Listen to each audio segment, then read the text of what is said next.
日嘅東莞才藝 show 潛能綜合表演可以順利完成，真係有賴各位演出嘅同學同籌備老師嘅衷誠合作。最重要梗係在座嘅校監、校董同埋各位家長嘅鼎力支持啦。今日東莞才藝 show 潛能綜合表演可能未盡善盡美，希望各位可以多多包涵。我哋嘅表演希望可以令各位嘉賓留下深刻嘅印象，俾大家知道喺東莞學校點止讀書咁簡單，仲有好多機會俾學生發揮佢哋嘅潛能㗎。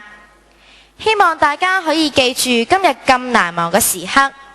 最後，所有表演嘅同學會以一首《世上只有》獻俾在座各位嘉賓。同時，我代表所有同學再次多謝父母、老師以及校董會嘅栽培。請在座各位同我哋一齊唱啦！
再見㗎。